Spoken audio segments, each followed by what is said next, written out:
In this video, we're looking at UFC 297. We're going to go through the entire slate fight by fight, starting from the top down. We're going to break down all of these, so make sure you watch until the end. As always, you can call me Kunith. Let's make some money this week.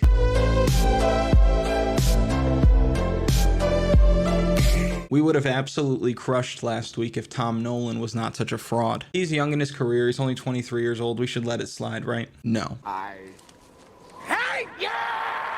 But outside of that, a lot of the bigger favorites on the card perform the way you would have expected them to perform. This card is a little bit different. There's some tighter matchups here, some really interesting matchmaking overall. We're going to get into all of it right now, starting with Sean Strickland and Dricus du Plessis. It's the first title fight of the year, and there's some heat on this main event. It's the first title shot for South Africa's Dricus du Plessis. My African brother. And it's the first title defense for Sean Strickland. I got a little dick, so you know, I take every inch I get. We saw these guys fight cage side at the last pay-per-view event. They can hardly wait, and neither can I, but we're going to break down that film frame by frame to get a better idea of how this fight's going to go.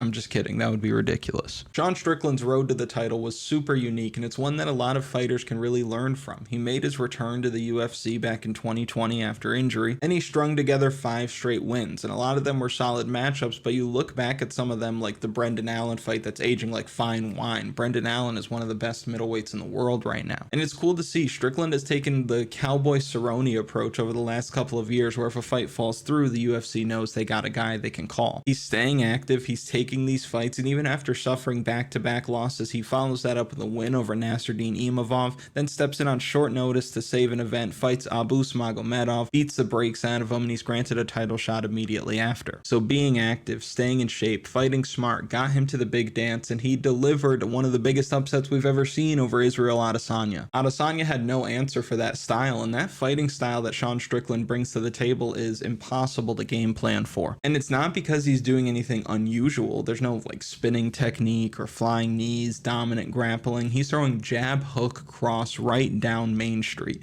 But he's doing it from the opening bell to the final horn in a lot of cases, and that's what makes him impossible, is the volume. He's got more volume than your mom's hair in the 80s. He's constantly putting offense out there, he's moving forward, and he picks it up as the fight goes along. His striking defense is outstanding as well. He's got a way of staying in boxing range, but parrying, blocking, countering, rolling with punches. He's a handful and an excellent fighter. Now on the other side, Dricus du Plessis is a powerhouse, and if you've watched this channel for a while, you know that I have been a Dricus du Plessis denier for a long time. And I know I'm not on an island there, but at this point, the guy is undeniable. After you look at the way that he broke Robert Whittaker, the results speak for themselves. He's 6-0 in the UFC, 5 finishes, and he's shown that he can do it all. He throws with tons of power on the feet. He can wrestle effectively when he needs to, and he also knows how to get guys out of there. He's a finisher through and through. But I still have some issues with his game. First, and this isn't an issue, it's more of just an unknown, I don't know what the cardio is going to look like in the 4th and 5th round. I know that he got the surgery and can now breathe better and whatever the case may be, but I still worry about it. We've seen him get really tired against guys like Darren Till, against guys like Derek Brunson. And to go off of that point, the second issue that I have is that Derek Brunson nearly finished this guy and showed how easy it is to stuff these Dricus du Plessis takedown attempts. Derek Brunson ultimately gassed so hard that he was nearly asleep in the 2nd round. But when he was fresh, he was dominating the grappling exchanges. And my third issue is look at the fight against Darren Till. He looked so desperate in spots, like he did not want to stand up with Darren Till at all. He was shooting sloppy takedowns that frankly should not have worked against UFC caliber talent, but we know that Till is not of that caliber anymore, really. So for me, when I look at the striking defense for Sean Strickland, when I look at the takedown defense that Sean Strickland brings to the table, and I give him the cardio edge in this fight, I'm going to go with the champion here, which is tough because if you go back and you look at the history of UFC champions, you have outliers like Silva, George St. Pierre, John Jones, Israel Adesanya. Titles change hands all the time. Once you become a champion, it's even harder to stay a champion. I think it's either right there or the majority of fighters who have become champions don't even defend their belt once. Based on what I was looking at, I think the average amount of title defenses across all the divisions comes out to like 1.3 or something, and that also includes the outliers like John Jones, Silva, GSP. You take those guys out, that number's going way down. So we'll talk more about that in future events because I have something for that, but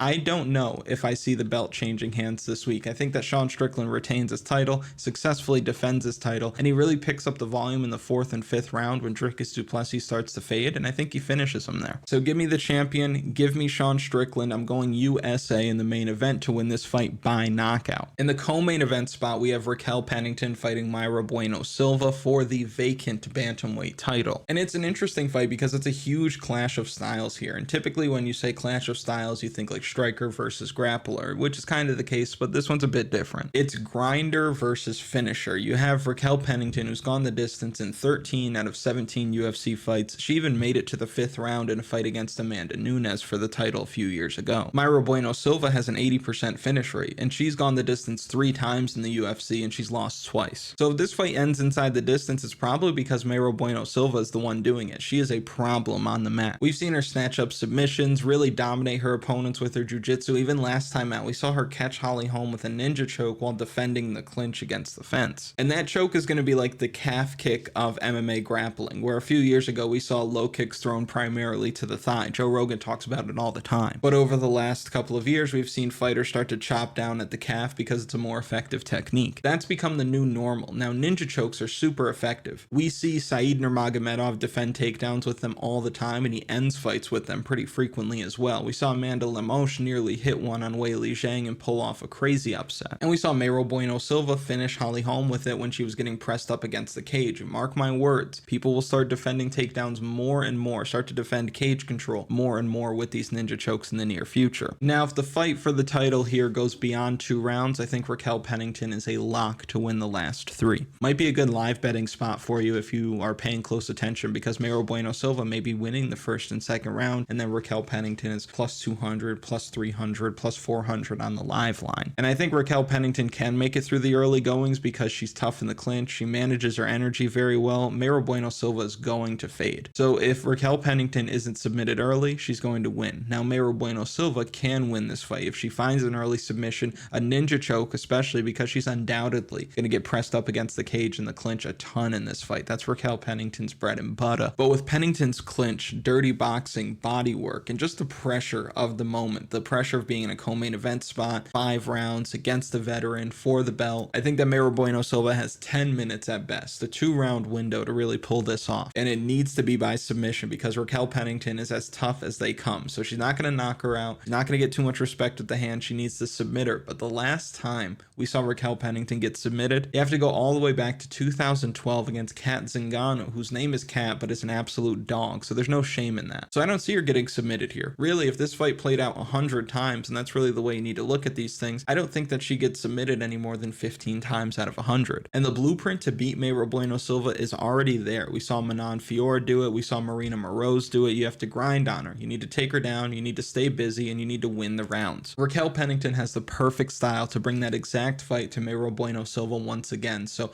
give me the experience, the grit, the cardio, the style of Rocky Pennington. I think Raquel Pennington wins the belt. It wins this fight by decision. After starting 3-0 in the promotion, the UFC has walked Mike Malott up to the gate, and as he's walking to the gate, left in his wake are the likes of Mickey Gall, Yohan Lainesse, Adam Fugit. On the other side of the gate is the upper echelon of the middleweights. This is the ranked competition, but to get through the gate, you have to go through the gatekeeper, aka Neil Magny. He's the test, right? Are you good enough to fight the ranked fighters in the division? Fight Neil Magny and we'll see. Because Neil Magny is a vet. He's seen it all. He's done it all. He's fought some of the best along the way. Known for his cardio. Tricky to deal with that length that he has. His cage control, fight IQ are both very high. What he lacks is serious finishing upside. He doesn't strike with a whole lot of power, so it could be hard for him to get respect from his opponents on the feet. We've seen that time and time again. We've seen him lose plenty of fights, and most of the time he's either getting caught with a big punch or he's getting dominated in the clinch just because it looks like he's at a strength disadvantage. And Mike Malott is a big boy, man. He's strong, powerful, explosive, athletic, and from what we've seen so far, very sharp. I think that he can win this fight however he wants. He's a finisher. He's going to keep that streak alive in this fight. Neil Magny's been finished in 6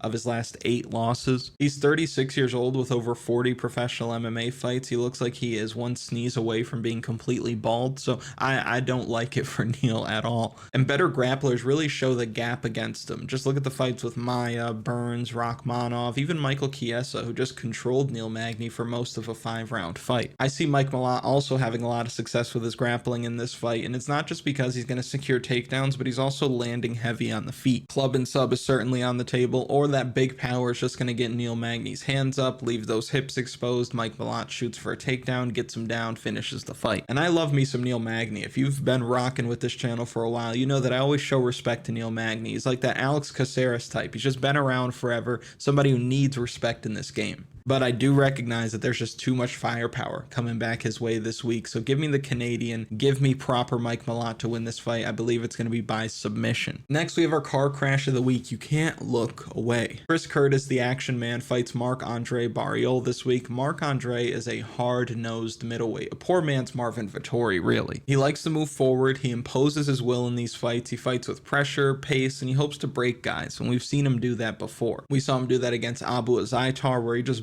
buried that man, and recently we saw him do that against Julian Marquez, where he really took him behind the woodshed. He even dropped Eric Anders, who's notoriously tough. Nothing flashy, he's not overly athletic, he's not overly fast, it's nothing you've never seen before, but Marc-Andre Barriault does fight for your money. He's super tough, and he's going to put a lot of volume out there. A lot to like about the power bar. On the other side, the action man Chris Curtis also gives you a lot to like. He's got elite takedown defense, really good boxing in tight, great chin, knockout power in both hands, and we saw the UFC give him that bump up in competition after getting big wins over guys like Phil Hawes, Brendan Allen, Rodolfo Vieira. But since then, he has had a tough stretch. We saw him lose to Jack Hermansson, where his footwork was just levels below what Hermansson was bringing to the table. But you don't really need to worry about that this week. We saw him beat Joaquin Buckley. Joaquin Buckley is a welterweight, so everything at middleweight is kind of null and void to me. He loses to Kelvin Gastelum largely because he looked like he got dropped at one point, although it could have been a clash of heads, whatever. And then he has another clash of heads that ends the fight against Nasruddin Imavov in a fight that he was losing pretty cleanly up until that moment. So Chris Curtis, frankly, is hard to get a read on because he's clearly a step behind some of the better fighters in the division, but he always is live for a knockout. And he's most live for a knockout finish when guys try to brawl with him, and that's exactly what Marc-Andre Barriault is going to do. He's going to brawl. Not only because that's the only way he knows how to fight, just come at you, lay it all on the line, and see who's going to be standing up after 15 minutes, but he also does not have to worry about any takedowns coming from Chris Curtis. Chris Curtis is not going to shoot for a takedown, not even once in this fight. But we have to say that for Curtis as well. He doesn't really need to worry about takedowns, not because Marc-Andre is not going to try, but Marc-Andre won't be able to secure them. Again, elite takedown defense from the action man. So what makes this tough is that it's essentially going to be a boxing match in 4-ounce gloves. Neither of these guys throw a whole lot of kicks. It's going to be hands back and forth for what I assume will be all 3 rounds. I think this goes the distance. If it does go the distance, who's more likely to win? Well, we've seen Chris Curtis be low volume in the past. On the numbers, he's got a negative striking differential. So if he doesn't come out here and knock Marc-Andre out, then he's probably going to fall behind on the numbers while he's looking to counter. We've only seen Marc-Andre knocked out once in his career, and that was against Chidi Njokuani, who caught him cold right in the beginning of the fight with a perfect punch. So I do expect his chin to hold up here, and it's actually an incredibly tough fight to call on either side. In my eyes, it's truly a 50-50, but the line's not indicative of that, right? Chris Curtis is a slight favorite, so if the fight's 50-50 and we can get plus money on the underdog, I'm going to take that. And I don't think that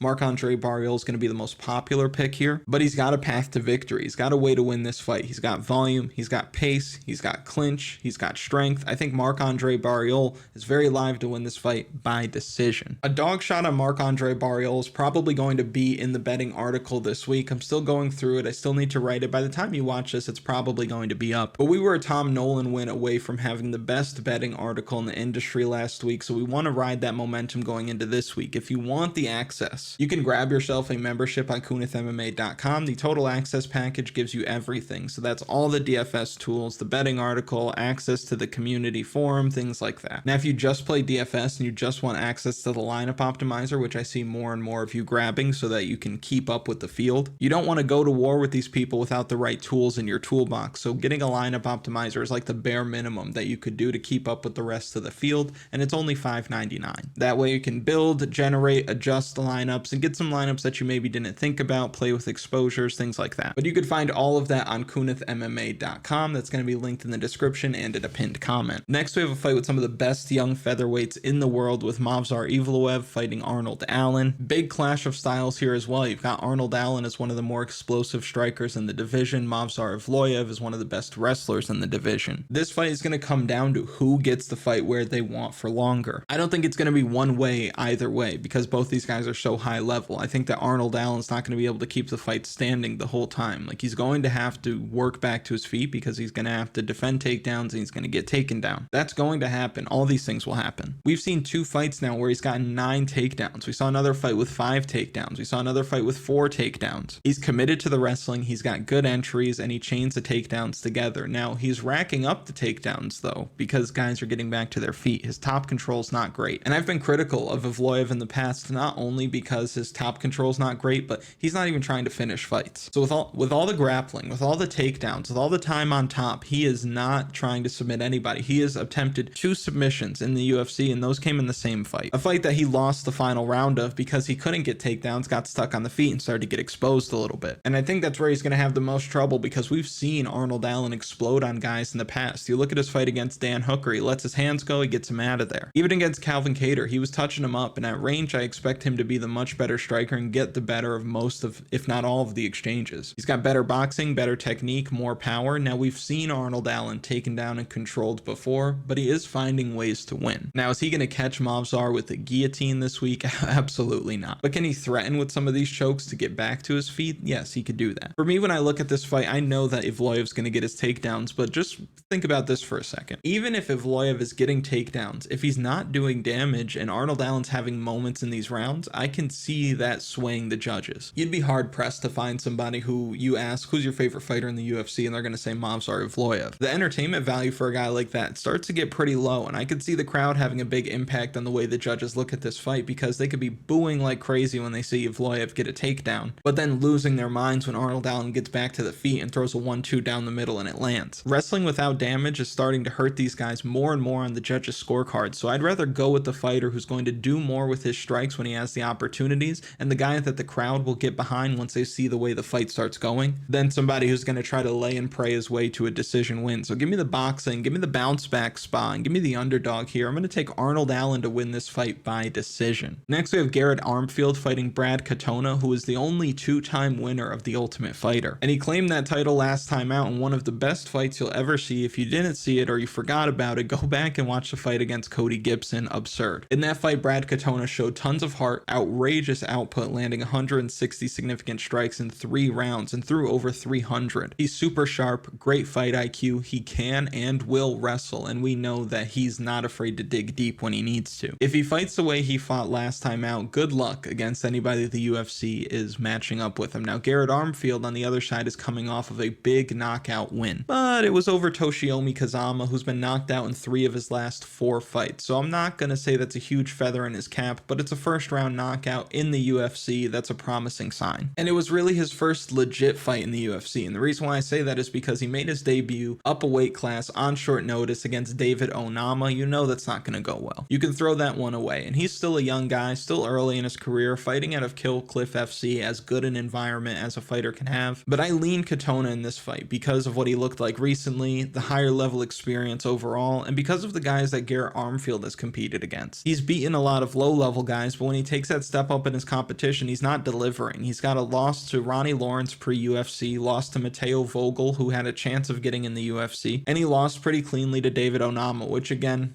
you can give him a pass for, but he lost. I think a seasoned, durable veteran like Brad Katona is going to give him problems. I think he's going to be a step ahead. I think he's going to have the grappling edge as well. So give me Brad Katona to win this fight by decision. Charles Jourdain, Sean Woodson, Canadians are showing up and showing out this week, in my opinion. Charles Jourdain always shows up. He always brings it. He's got so much dog in him, and I think he's going to push Sean Woodson in a way that Sean Woodson's not going to like all that much. I think Sean Woodson's super talented. I think he has a great frame for combat sports, but I think he's a bit of a weight bully and he tends to fade as the fight goes on. Charles Jourdain is the opposite. He gets better as the fight goes on, and he's great. He's built for war. He's ready for war. He could go hard 3 rounds. He could probably go hard 5 rounds. And he's been in great form. We saw in his last 5 fights, he submitted Lando Venata with essentially 1 arm. He lost the decision to Shane Burgos, and that was egregious. Judging in the UFC is such a problem because you go back and you look through these fights and you think, oh, okay, this guy fought this guy. You go back and watch it and you're like, no way. And it happens all the time. And in that fight fight specifically, Mike Bell turned in one of the ugliest scorecards you will ever find. He loses to Nathaniel Wood, no shame in that. Nathaniel Wood's great. He beats Crone Gracie in a fight that we as MMA fans should never let non-MMA fans know exists. And he submitted Ricardo Ramos last time out, which is really impressive. I personally am pretty high on Ricardo Ramos, so I think that's a big feather in his cap. Nicely done. But when you look at his run in the UFC versus the run that Sean Woodson has had, it's night and day different. Sean Woodson's only UFC win against a guy who's still in the UFC is Dennis Bazookia, who stepped in on extremely short notice and is now 0-2 in the promotion. He picked up a win over Terrence McKinney, who he beat on the Contender Series. That's a nice win. I'll give him that. But the level of competition is way different. Not only has Charles Jourdain fought higher level competition, but he's competed against guys who are much better than Sean Woodson, period. Level of competition, memorable performances,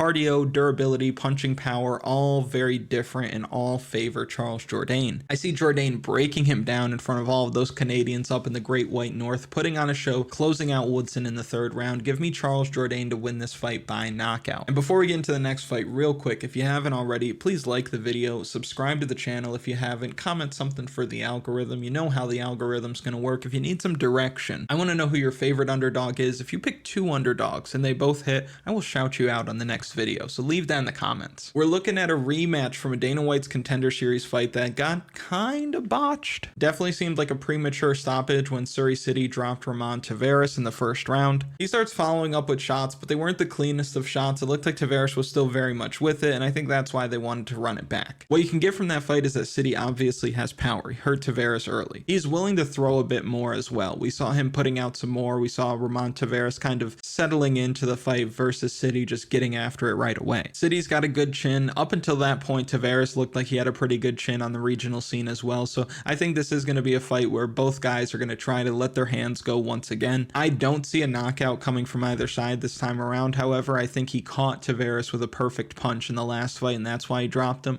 I think that this goes the distance. These guys are going to box primarily. You've got the hometown guy who's the favorite. He's coming off of a win over the same guy. I think that Surrey City probably goes out there, wins the rounds because he looks better, he has more volume, maybe he does land a bigger punch here and there. I don't think that Ramon Taveras is all that good, and I think that Surrey City is somebody who can string together a few wins in the UFC. So give me City to win this fight. I believe it's going to be by decision. Next we have Gillian Robertson fighting Polyana Viana. Gillian Robertson is the Randa Marcos of the new school. Is that a valid comp? Oscar, is that a valid comp? I don't know if it actually is, maybe not, but Gillian Robertson fights Polyana Viana this week, and Robertson is favored here, and I don't mind that one bit. There's a lot to like about the style that she brings to the table. When she has the wrestling advantage in these fights, she looks fantastic. Her jiu-jitsu is a problem, and when she gets on top, she's a finisher. She's finished 8 of her 9 wins in the UFC, 7 by submission and 1 by TKO with some nasty ground and pound. Most of her fights as a professional have been in the UFC, so this is somebody who's learning on the job. She's now 28 years old, better than she's ever been. She's got loads of high-level experience so far, and she still has a lot of time in this game. Now, on the other side, Polyana Viana has a 100% finish rate in her career. She's super tricky on the mat, very active guard, snatches up arm bars, triangle chokes. If you're not careful, you're getting caught. So against lesser grapplers, she's going to win most of the time, and she normally does it quick. 12 of her 13 wins have been in round 1. This is a fight where the under actually looks a lot better than it typically does in these women's MMA fights, and I think if you are to approach this from a betting perspective, picking the under is probably the safest way to go.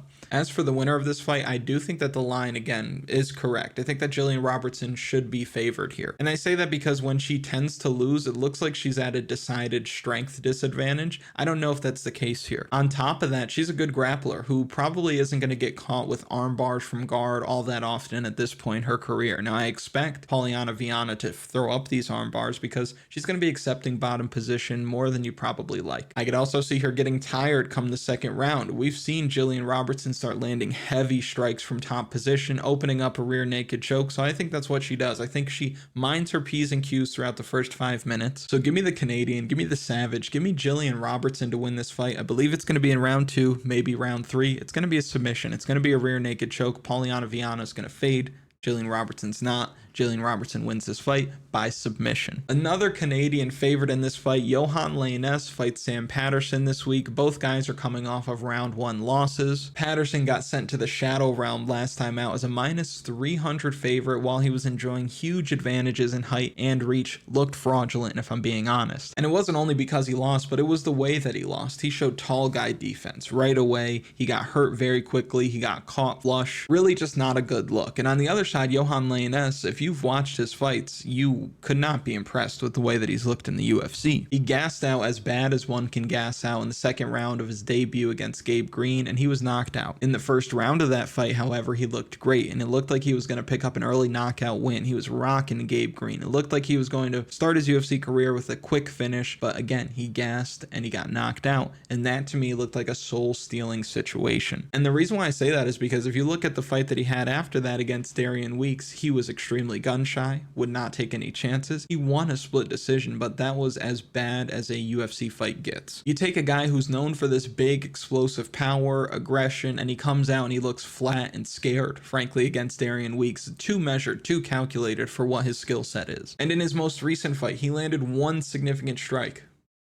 One. He only threw 4 total and he got submitted. So terrible performances. 3 in a row to start his UFC career. Really, neither of these guys are somebody that you want to really back. So from a betting perspective, you could stay away from it. But if you're not a punk and you want to take some action here, rolling the dice on the dog seems like the move, and you just move on. Sam Patterson got caught last time out, yes, but I'd rather roll the dice on the younger man, the longer fighter, and the one who I believe is going to have advantages, at least in the cardio and the grappling department. But he might get laid out again, so you never know. But I expect Sam Patterson to get it done this week in the first round, because I think that's just the way the fights are going to go between these two. I don't know if it's going to be by knockout. I don't know if it's going to be by submission, but I'll take Sam Patterson to win this fight inside the distance. Next, we have Jasmine Jasudavicius fighting Priscilla Cachoeira. If you've watched this channel for a while, you know what time it is. The birth certificate reads Priscilla Cachoeira, but on this channel, she's Priscilla Cash as an underdog, who once again is at plus money. Why is she always the underdog? Let me fill you in real quick. It's because she can't grapple. It's kind of an important part of the game. It's like owning a car that can't go in reverse. You only got park, neutral, and drive with Priscilla Cachoeira, but when she's driving, it's great. She's knocking women out left and right. She's got crazy power. She carries it late into these fights as well. On the other side, JJ is more of a grinder who's going to want to use her pressure, get her takedowns, and put a pace on her opponents. And I have a hard time seeing a situation where she's not getting takedowns every round. She may get caught here and there, but she's shown toughness in the past, like when she ate some clean shots from Tracy Cortez. She got touched up by Natalia Silva not too long ago, but I see Priscilla Cachoeira spending a lot of time on her back. What's interesting is the live betting opportunity that you have here for Priscilla Cash as an underdog, because she could easily drop round 1 and be a plus 600 on the live line going into the second round. What she does have going for her is that Jasudavicius hasn't shown much of a submission game at all in the UFC, even with all of these takedowns. If Priscilla Cachoeira can stay safe on the ground, maybe work back up to her feet and mount some offense, she can have a chance, and she's at the very least going to have a chance to strike at the beginning of every round. And again, Jasudavicius has shown off her chin in the past, but at the same time, she's never been cracked with a Louisville slugger like the one that Priscilla Cachoeira carries around with her every day. I think the line is a little too wide. It's women's MMA. We've seen it before. Take us home, zombie girl. Do what you do. The pick for me is Priscilla Cachoeira in this fight by knockout. And the final fight here, which will be the first fight of the night, is an interesting one. You've got Malcolm Gordon and Jimmy Flick. Both of these guys do their best work when they're on the mat, so I expect them to test one another's jiu-jitsu this week. Now, Malcolm Gordon gets a really bad rap because of how he's looked in the UFC, but when you look at the matchups, they've done him no favors whatsoever. This is by far the best matchup that he's had. We just look at his run in the UFC, it's been a bit ridiculous. He debuts against Amir Albazi, who is currently ranked number 2 in the world. Unsurprisingly, he loses that fight. He then fights Sue Maderji, who is currently ranked. Unsurprisingly, loses that fight. He beats Francisco Figueiredo, then he beats Deniz Bondar, who was highly touted coming into the UFC, kind of a freak injury situation in that fight. Hard to really pull anything positive from it. But then he gets matched up with Muhammad Makayev, who might be the best, and then follows that up most recently with a fight against Jake Hadley, who was a promising prospect coming into the UFC, former Cage Warriors champion. He was a massive underdog in a lot of these fights because he's getting matched up with younger and perceivably elite talent. On the other side of this matchup, Jimmy Flick is a handful on the mat. 14 out of 16 wins have come by submission, and his best moment in competition has come in the UFC UFC with a flying armbar over Cody Durden back in late 2020. He made his return to the sport around a year ago, but has since gone 0-2 with back-to-back ground and pound losses. So does he still have it, or is it time to hang it up? I don't think there could be a better matchup to test if that's true or not. Can you beat Malcolm Gordon? Okay, then fight one more time and see if you could be a professional fighter, especially at the UFC level. If you can't beat Malcolm Gordon, go be with your family, man. And a lot of the same could be said for Malcolm Gordon, but what I will give Gordon a couple of things here, actually. So he's going to be the better striker, and he's also finally fighting someone who's around the same age as him. He's fighting somebody who's not going to be a future world champion potentially, and we know that Malcolm Gordon can more than hold his own on the mat. Now, what Jimmy Flick has going for him in this fight is that he's fighting Malcolm Gordon. You know, that builds in some value, as we've seen so far, but here's where I land with everything. What it comes down to is the fact that if the fight stays on the feet, Malcolm Gordon is going to win, and if it goes to the mat, I think that it's up in the air. Both guys are talented grapplers, so it seems like there are slightly more paths to victory this week for Malcolm Gordon in this fight, and that's who I think is going to get it done. If Flick is losing, it's inside the distance. I think it's by knockout, so give me Malcolm Gordon to win this fight this week by knockout. If you've made it to this point in the video, thank you so much for watching. I really do appreciate it. Make sure you like the video, subscribe to the channel, comment something for the algorithm, and I'll see you later in the week for final picks. Let's go.